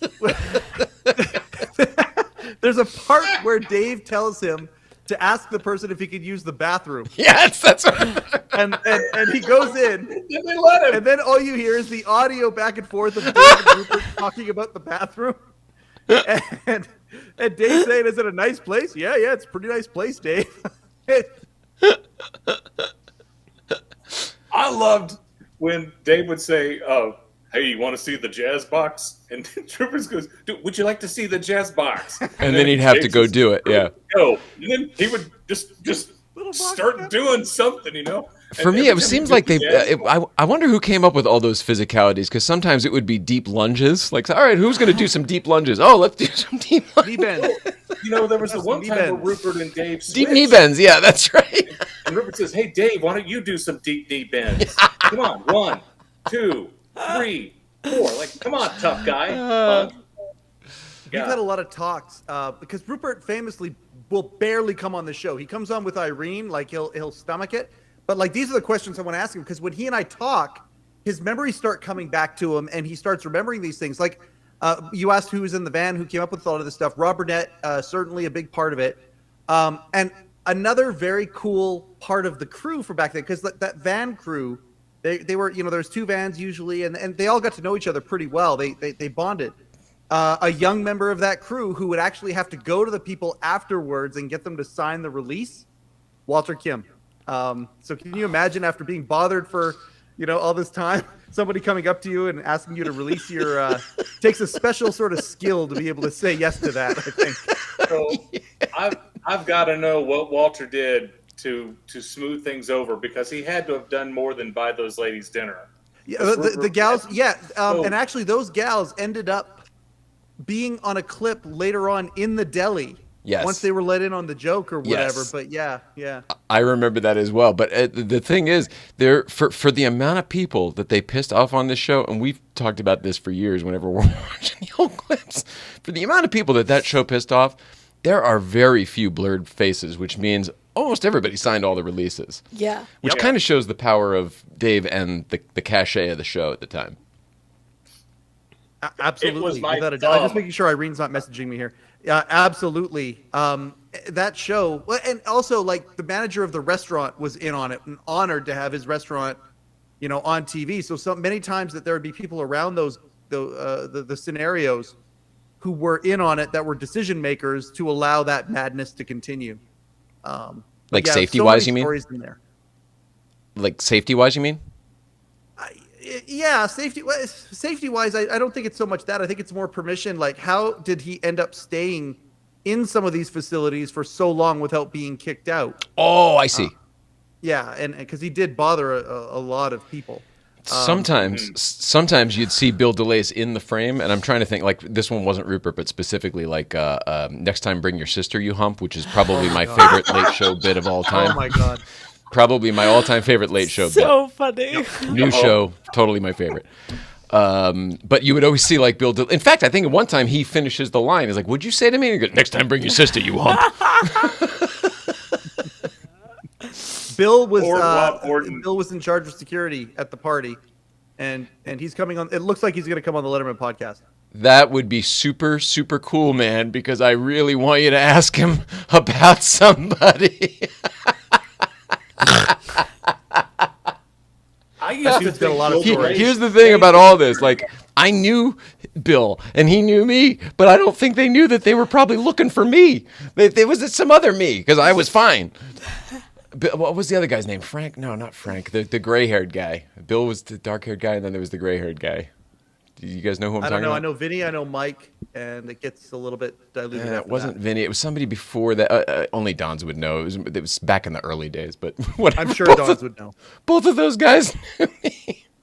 Hey, anyway, Mike, tell me about this picture here. Yeah. So, So they did the trivia contest, and then they had, I'm pretty sure it was Pam who you showed earlier, come out dressed as a hot dog, and they throwing T-shirts to the audience, and then Walter said, and we've got some people here who have a few things that they would like to say to Rupert, and he just handed me the microphone, and he told me to keep it for 3 minutes. I was 3.5, which is a record for me. I was very, very grateful that I could keep it. Yeah, there you go. It's very impressive. No, normally, both of us. I'm normally very long-winded. Salute to all of you. And so I actually tried a joke, knowing that it would fail. It was sort of an inside joke. That's a winning. And then I had a disclaimer afterwards that I was hoping would land, and it did. It landed. I got laughs, and I was very relieved about that. But then I said I'd switch it to sentimental, and I gave something right from the heart about Rupert and May, and I talked about 3 words that encompass those two. The first one is kind, and the second one is humble, and the third one is loyal. And I talked about each one, and and then my job was to bring Tommy Ruprecht up. And so, talking to Walter over there against the wall. There's Walter and Tommy. That's Tommy, and there's Irene, of course. And so I said, well, because I have to bring him up now, the funniest writer in the history of Late Show, Tommy Ruprecht, and I brought Tommy up. But I was pretty proud of that one. And Tommy came up and spoke after that, and then Kathy, and I'm missing someone. Darin, was there someone? There was someone else. Walter, you, Tommy, Kathy, and then the videos, and then Dave's video. And Dave's video is not in. Dave shot an intro for the YouTube video, but Dave's video that we saw that night is not in the YouTube clip. I think that's nice. He made that just for Rupert, and that's how I think it should be. That sounds very Dave. Appropriately I'd like done. to say something about Mike's speech. So I wrote a few jokes for Mike to use, and he wisely chose not to use any of them. But when Tommy came on, Tommy made a joke about the Board of Health, wisely calling Rupert's leaving a retirement. Funny, hysterical, okay? As opposed to a closure. As opposed to a closure, yes. So a much better Board of Health joke than the one I wrote for Mike. And then I had suggested that Mike say, and by the way, we've got a surprise. Open the door. Where is she? Deborah Lynn. We're going to play psychic sandwich. But then Tommy made a psychic sandwich joke too. So I'm happy to know that even though his jokes were 108 times better than what I had written, I was close. And I'm glad we got a chance to experience them here on Second Chance Theater. I didn't know how it was going to be received, man. I was uncertain. Like, there was a bunch of people in that room who had been on the show and was really happy to see me beforehand, but it was like I had a nervousness that I had never really felt before, because I was terrified that I was going to be rejected, and thank God, for whatever reason, the combination of the words and perhaps pity on their part, they were very, very kind. And I felt very accepted into the family. And people have even commented to me since then. One person said, "Oh, that was a really tough nut to crack, but you actually wormed your way into the Letterman family, and you're a part of things now as a recognized and welcome face." And that was like, holy cow! I can't believe that. But you worked your ass off. Forgive me for interrupting. You worked your ass off, and your heart is pure. I don't know what other result you ever expected. Well, I guess in theory that logically can make some sense, but to actually feel it and know it is beyond. And I mean, the cool thing about it is the last word I talked to about was loyalty. And one thing that Rupert has always Is that said where to you me, went long? What's that? I'm sorry. I'm just being a dick. I asked if that's where you went long. Oh, yeah. Extra- Well, kind of. extra 30 seconds. Kind of. Because Rupert has always expressed the sentiment he wishes that he could tell the people there, including all the way up to Dave. He just wishes that he could express how he feels about them. And one thing that I'll tell you this in getting to know him is just how loyal he actually is. Like I kind of inferred it earlier, he wouldn't go to Colbert because, and he's been on Colbert, featured a couple times, but he wouldn't go see the show because he doesn't want to in any way besmirch his feelings towards and his loyalty towards those people who worked for Worldwide Pants. He loves each and every single one of them.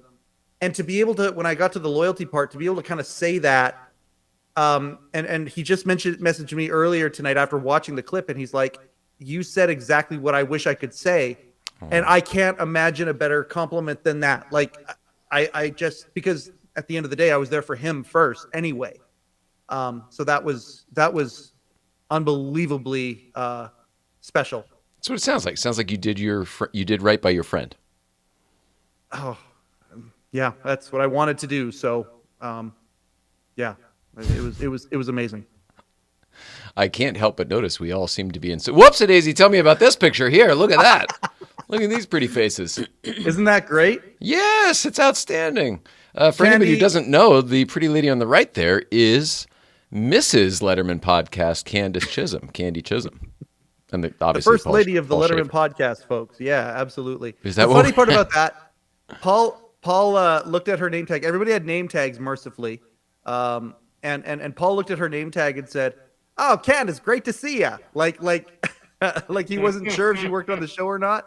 Oh, hilarious. Yeah, I thought that was really funny. Well, looking at her here, I would have guessed wardrobe probably, right? She looked fantastic. She's done up, very done up. Yeah. It's amazing. You two both, you definitely looked like you were out for a night in New York City. Yeah. Yeah. And afterwards, when the nervousness went away and all of that went away and it turned into just flat out joy, we did end up having a really good night that night as well. Yes. Now you mentioned Rupert. I'm trying to think of how to phrase this. You mentioned Rupert's loyalty to the Letterman Late Show. Can you tell me about this picture? Okay, so yeah, Mike. Yeah.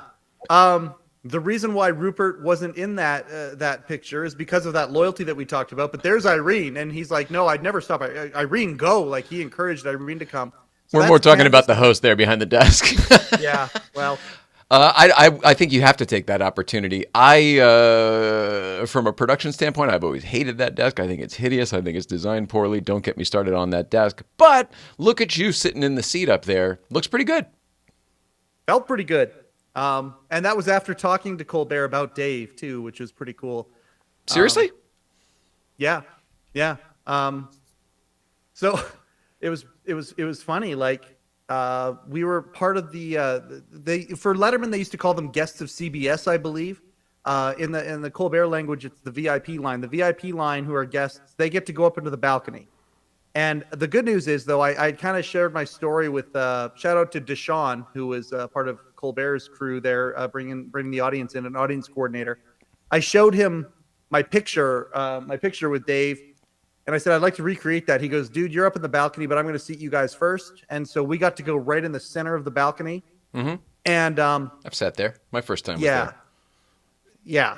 It's an incredible place to see the show. As much as people don't like the balcony, it's like literally the best seat in the house.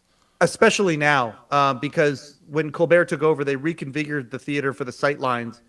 And then they said there's going to be a Q&A, and I thought, oh, wait a second, of course, this is going to happen. And I knew it was going to happen. Like, I told Candy and the girls, I said, okay, here's what's going to happen. Colbert's going to come out, and I'm going to ask him a question. I'm going to ask him a question about how he got a chance to talk to Dave on Strike Force 5 the other day. Nice. And because the questions he asked him were like, they were under the armor for sure. One of them was he was inviting Dave and asked him if he was okay coming to the Ed Sullivan Theater. And the other one was about how he actually got the show, a story that he's never told publicly. and it was a story involving Les Moonves. He asked Dave about that. And so I said, I'm going to ask him about it. So Steven comes out. I stand up immediately. The entire audience was standing, though. And as they sat down, I just kept standing up with my hand. And he looks at me and he goes, okay, just sit down for a second. And he went into some bits and talked about a couple of things to the audience. And then he said, okay, does anybody have any questions? And I already had my hand up. And he starts laughing and he goes, yes, sir. And I stand up and I say, how you doing? And he goes, is that your question? Because you only get one. And I was like, okay. And he, haha, everyone laughed. And I said, hi, Steven, my name is Mike Chisholm. I'm the host of the Letterman podcast. Excellent. And he goes, oh, I love your show. I just listened to Harvey's episode the other day. I had Harvey Goldberg on. I just listened to Harvey's episode the other day. You're really, really good. I've been a fan of Dave since '82. I thought I knew a lot. You're an encyclopedia. That's a great show you have. Which, that was like, okay, awesome. You didn't expect that? Nope. And then I asked the questions. I asked him if he was scared talking to Dave about that stuff. He said I was. Yeah, I was very nervous talking about it. And then he went on to tell the audience a little bit about the story. And he said, now, in order to understand all this, you're going to have to watch his show and you're going to have to listen to my podcast to understand it. And then I told him I had Cavett on, and he's a huge Dick Cavett fan, and he's actually buddies with him. And so we talked about Steven a little bit on the show. So he was excited about that. And then the next night at the party. Steven, third question. Will you do my podcast? Well, I didn't quite go that far, but now there's a definite through line for that. And then the night after at the party, one of the union guys comes up to me, and you'll see a picture either in Candy's social media or whatever. You'll see me doing this and being like shocked. Mm-hmm. Sam was there, and the union guy came up to me and said, "Hey, look at this! I got your entire Q&A on video." And he's showing it to me for the first time, and I'm like, "Oh my god!" So that Q&A might actually make its way into my hands here pretty quick. Outstanding, buddy. That's so cool. Yeah. It was that was the night before. Like, it was a crazy trip, man. You did an awful lot in a very short amount of time. You accomplished a lot. It's the universe. It just opened all the doors. All right. Well, is there anything that we didn't cover from the big night? I mean, obviously this is Rupert. Let me ask you this. Is Rupert going away? I mean, will we still hear from Rupert? Will there still be a website where people can buy late show merchandise like they do now, even though it's not from the Hello-Deli in New York? I'm glad you asked that question, because Rupert and I talked about that. We went for brunch on Sunday before we left. So we saw him all the days that we were there. We saw Rupert. And I asked him, I said at the end, I said, okay, well, I would still like, you to be the sponsor of the show. What's going on with that? It seems like he's going to keep hello-deli.com open.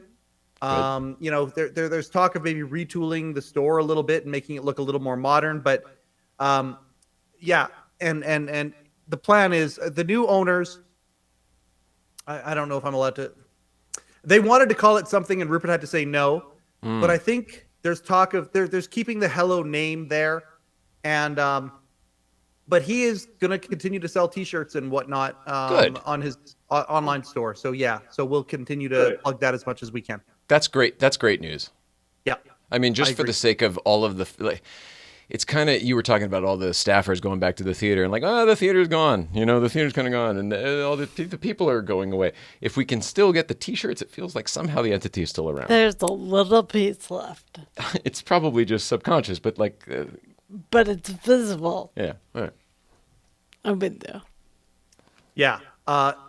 It makes sense to me. It makes sense that Rupert's still the guy that you get your shirt from. It's a conduit, like you asked if he's still going to be involved. Well, if folks want to buy a Late Show with David Letterman T-shirt, I think it's still fitting that Rupert's are the hands that pack it and send it. I think that's kind of cool.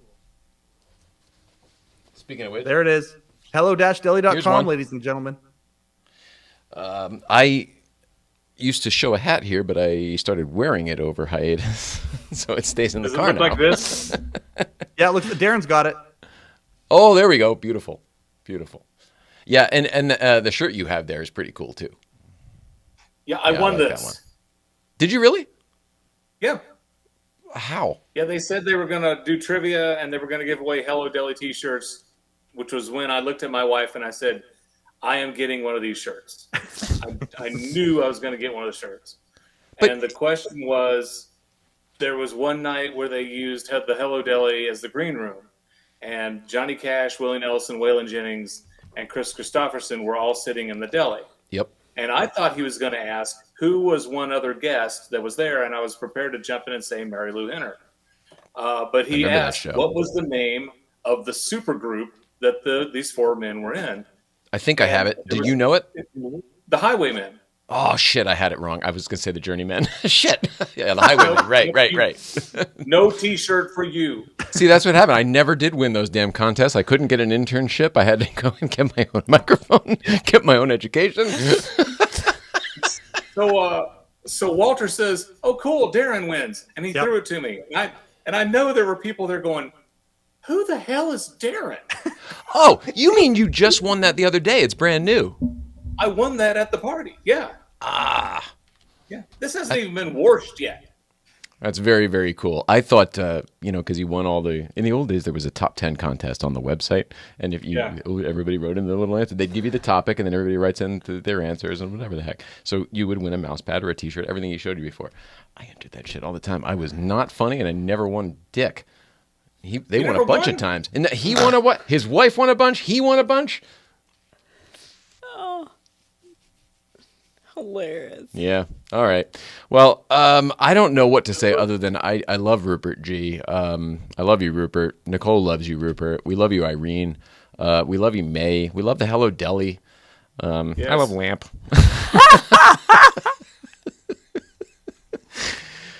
It's a weird emotional thing. We weren't even there, and we feel like it's not a. Is it a loss? I feel like there's a loss because we weren't there. We feel a loss over here on the West Coast. Yeah, I think so. I mean, it was weird to me. Thank God I got to go in the deli both in June and a couple of days ago. But in June, I didn't go in till the last night because I unexpectedly saw May there. They had it closed, and it was weird to see it closed. Like it was weird to go down that block and see the excitement of the show and whatnot, but not be able to go in and get a sandwich. So I've already been feeling that loss, and I know there are staffers who have. There are some people who worked for Colbert that wanted to go there when it was closed, and some other folks as well. It's a definite loss for the locals, for certain. And I think it's a loss for a lot of folks still who, when they make their pilgrimage to New York, they're also making a pilgrimage to the Hello-Deli. And I think that it's the end of an era. And I think that the feelings that you're feeling, there's a lot of folks that are feeling it as well, that, it's a goodbye in that form. And that there are a lot of people out there who would love to be able to go there one last time, and they're not going to be able to do it anymore. So, yeah, I think that there definitely is some loss there. Somehow it felt like that deli was part of the show. I mean, in the Letterman days, it obviously was part of the show because it was like one of the filming locations. And he was one of the stars. But it feels like when you go to the show, oh, okay, well, you get your piece of pizza over here, you get your sandwich over here. It's just kind of all laid out Part there. of it. Part of the experience. Yeah. So, I mean, do we know if it will still be a deli? Yes. All right. Yeah, you heard it here first, folks. Hello, it's still going to be a deli. Don't know what it's going to be called yet. But hello, ladies, deli time. Sorry. Here we go. We were lucky enough to visit just a couple months ago, right there. Right in the middle of our big whirlwind trip. This was not an easy day for us, but I am so grateful that we both grinned and bore it. Is that what you do? Grinned and bared it? Bored it? I don't know. We got some amazing photos that day, but this one will always be special because I'm assuming that it won't look the same after. Yeah. No, that's a safe assumption. Very safe assumption. And I'm glad you guys got a chance to at least see the area. And I'm glad it's so good that Yellow Car got to go in front of the Hello-Deli. That seems right to me. Yeah, I somehow agree with you. I was looking at it and I was thinking to myself, boy, my memory was wrong. I thought, oh, geez, the awnings were red, but that was in the very, very, very, very beginning. The awnings were red, and then they went green. The funny thing too is I can't remember what the place used to be called, but if you walk like to where Yellow Car is there and look up, you can look up into the awning and you can see the old name of the place. Don knows what it's called. I can't remember what it is. But the old signage is still there, and I always thought that was kind of cool. It's another theater, play on words. Do you happen to remember what it is, Mike? No, I'm looking. I might have a picture of it actually, because we did take some pictures that last day. But it doesn't really matter. I was one of those things I always thought was neat because I was like, oh look, the history's still here, and you know how much I love that. I love the history. Again, this is we've gone way long here. So what's one more minute?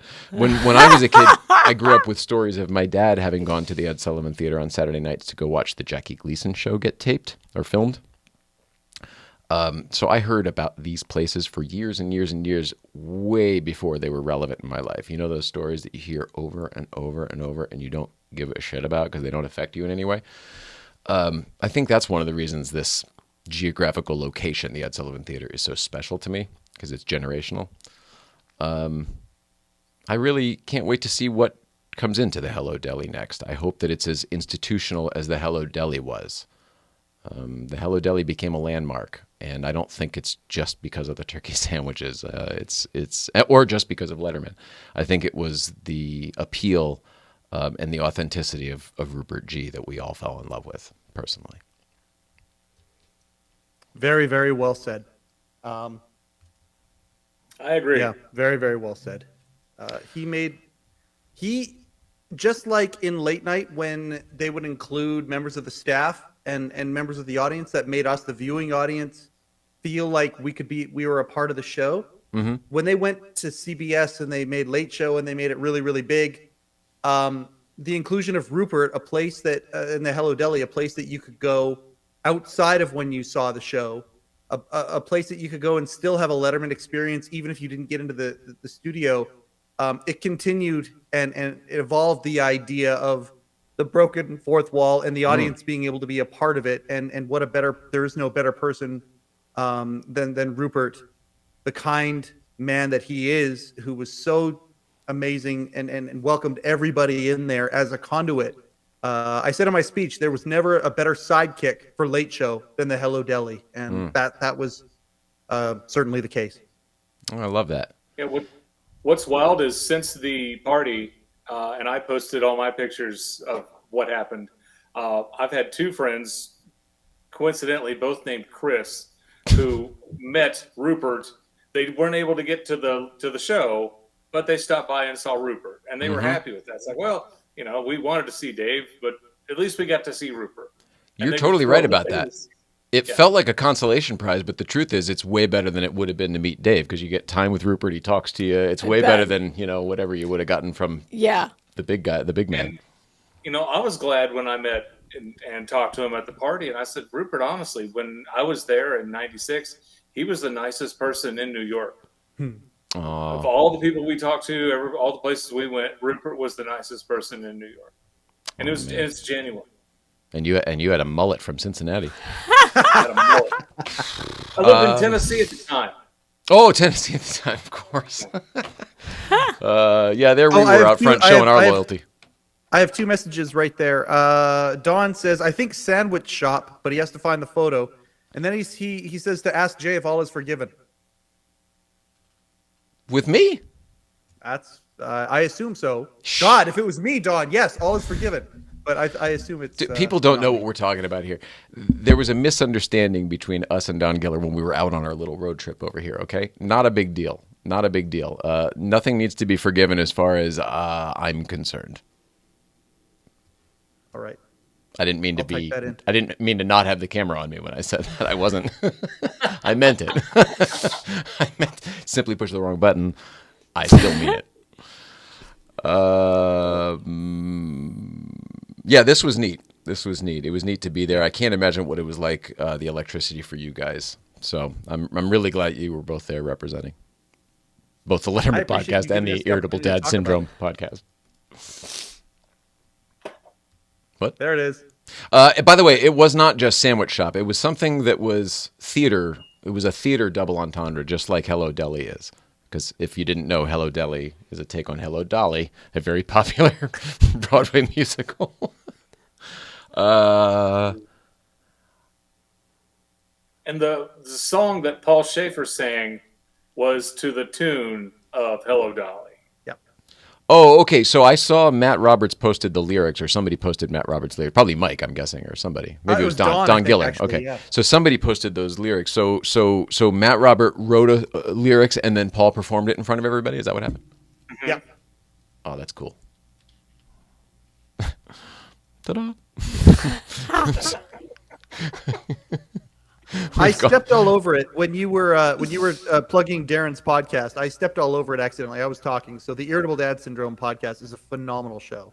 And Darin, when you listen to that show, if you even listen to one episode and you hear the production value of it, with all the sound effects and the quick cut edits and things like that, the fake commercials that they have, parody commercials, whatever you want to call them, that's all Darin. Darin is an extremely talented individual, and I highly recommend his show. You're very kind. Thank you. That's high Thank praise, you. but I have to say, Darin, I have to agree that I do find you to be very funny. You write, thanks. you use social media the way people used to use Twitter, the way comedians did. They would think of a joke and they would just fire it off out there. I find that your jokes are better than average. Doesn't surprise me that you won the top 10 contest. I mean, Well, like thank you for could saying be that. a late You're night also writer. very kind. And I'd like. Oh, But the what's it sandwich say at the shop. top? What's the Is it blue? something- What does it say in blue there? Talk amongst yourselves. Okay. Sorry. I would like to say that my co-host, Mike Odell, he and I are great friends. We're very good friends. And we started the podcast because we used to, we both have kids the same age. And we used to sit at scouting events and we're bored out of our mind. And we would sit there and we would have these conversations that would go an hour and a half every time we were at scouts. And it got to the point where every week people started sitting around us because they wanted to hear what Mike and I were talking about. And not only were they listening to us, but we were just developing an audience. And it was Mike's idea. And he said, maybe we ought to start a podcast because apparently we have some type of chemistry. And he and I, we never run out of things to talk about, ever. I mean, he can walk to the mailbox and come back and have 10 minutes on what he saw.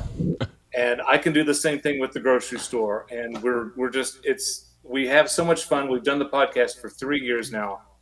And I'd be stupid if I didn't encourage people. If you want to go to irritabledadsyndrome.com, you can listen to any of our 173 episodes that we've put out. And Love we it. appreciate every little bit of it. What's So it say in blue? Rupert G just messaged me. It was the preview sandwich. shop. Preview. The preview. There we go. The preview. I knew it was something. You guys know what the previews are, right? When you go see the show a little cheaper because it's not quite done yet. Yeah, the previews. Thank you, Rupert G. and Mike for coming up with that picture. By the way, that didn't matter at all. No, Sorry. the Hello-Deli is what matters.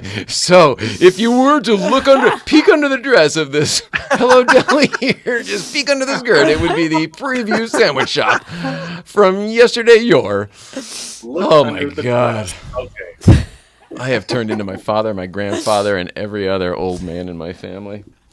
Well, we have gone very, very long, but as our love for Rupert, I mean, what else would you expect? Gosh darn it, Rupert, we love you. Darin loves you. Mike, I do. I know you love him. You're doing a whole show. I didn't mean to. I found out afterwards that Mike's doing a whole show with Darin as well. After I invited Darin on, he goes, "Oh, I'm doing a show with Mike after." I go, "Oh shit, I'm just fucking stepping on toes No, all it's over good. the place." I'm warmed up now.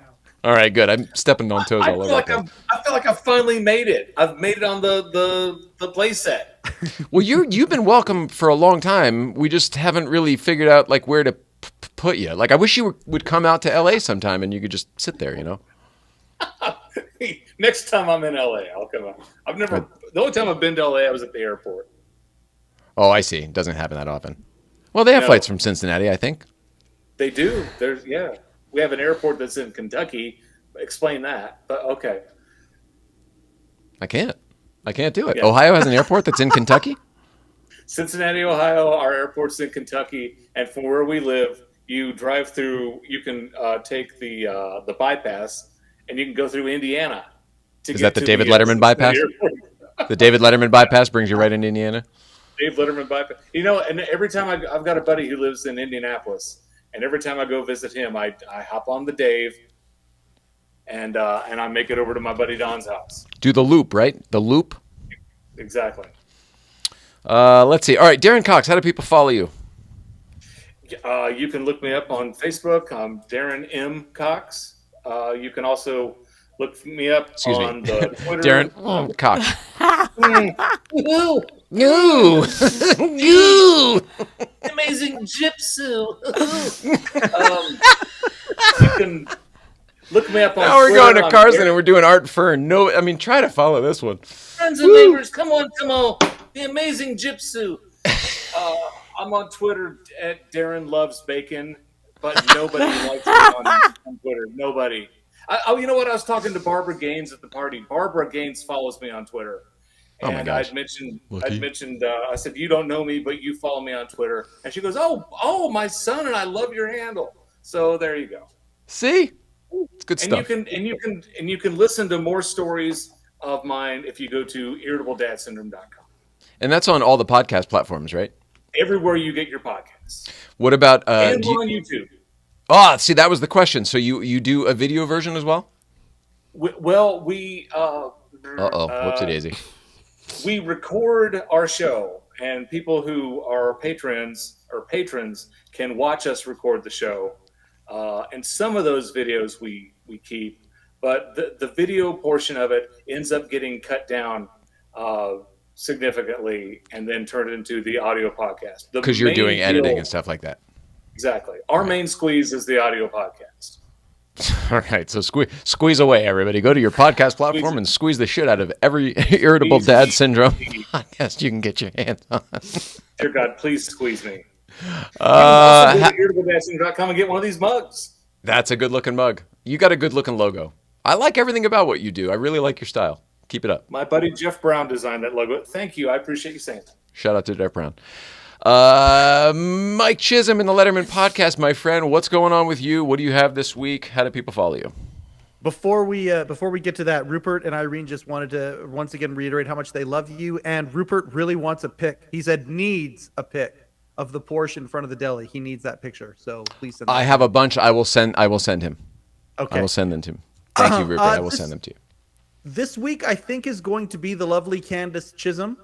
Excellent. I think the lovely Darin Cox's episode will probably come out on Tuesday. I wanted to kind of do a 1-2 punch. It's a big deal that Rupert retired, and so I wanted there to be 2 episodes in a row about that night, and then of course it coincides very nice with the official channel putting the footage up. So after that, Steve Mazon, and we've got a whole bunch that are coming up in the march towards 100. 94 and 95 are in the can, and we're almost at episode 100 of the Letterman podcast, if you can believe it. Unbelievable. Congratulations. It's really, really cool. And you're still having a blast. Oh, more so, if you can believe it. And I mean, I love the fact that we, you and I, you, Nicole, and I can trace it all the way back to when it started talking about it on this show. I mean, it's pretty crazy. Yeah. It is amazing to me. I mean, obviously the private conversations you and I have had and the development of everything, but it is crazy to think that it started here and you're doing what you're doing now. It's so cool. I feel like there was a time when you didn't think it was possible, and the rest of us were like, just assume that's already done. Aim a little bit higher because you're already going to get there, and here you are. Well, it blows my mind that you started your podcast with me. Yes, sir. Me as your first guest. Oh, I forgot about that. You've had everybody under the sun on there since. Plus, you And did I that was thing like, with the basketball, Darin. Everybody knows. Mujibur loves that. Nice throwback. Nice. All right. Well, we love everybody. Let's see. So the Letterman podcast you can follow in all the places, right? Anywhere there's a podcast or YouTube. Yep. The YouTube, and then anywhere else is a podcast. The video version's on Spotify. Everything else is audio. But come one, come all. Come experience this thing that's the Letterman podcast. You're on the Facebook. You're on the Instagram as well. And everything is the Letterman Podcast. Absolutely. Everything's the Letterman Podcast. The group on the Facebook is where I'm a little bit more active. I have to get better at Instagram, but we are there. We got the threads. We've got the X Twitter. Yeah, just thank you very much for everything. Dude, thank you. Thank you both. Thanks, Darin. Thanks, Mike. Thanks for everything. It's a 2-hour podcast. We're doing a 2-hour show. Yeah. All right, my next guest. Let's see. We are going to wrap it up. For God's sake, I've got to pee. Let me say real quick that I've enjoyed watching both of you. And Nicole, I think you have the best smile in the business. And I'm very happy to be here with the two of you tonight. Thank you again for having us. Thank you very much. Good to have you. You're welcome here anytime, man. Like, no joke. You have the secret code to the room now. Dial it up. You add something. As far as I'm concerned, when people add, all welcome. More. Yep. Irritable Dad Syndrome. I told you, Letterman Podcast. It's just podcast night, basically. East Coast feeds have been backing up. It is going. We're gonna have to do a show of just East Coast feeds. We're gonna do the Instagram Live. We've got some new segments coming up, including, no joke, Second Chance Theater. I have to tell you about that quickly because we're gonna come back on Thursday and we'll do it. Second Chance Theater there's no blurb for it yet. Is a new segment where Jay and Nicole will hate watch something that they don't previously like that most people do like.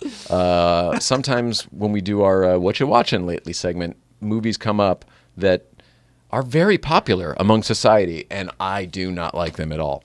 I'm at an age now where I'm willing to see things in a new light, and we like reviewing and growing as people.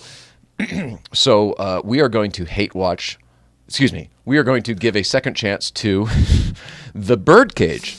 The Birdcage. Everybody loves The Birdcage. Everybody loves The Birdcage. Mike loves The Birdcage.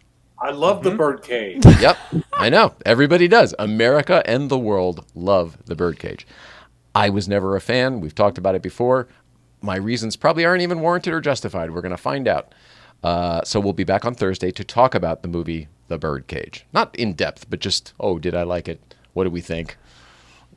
Etc. We'll see how this goes. New segment. No promises. That should be the tag of the late night plays. That no promises. Okay, so that's it. Longest goodbye ever. New life of old Nicole.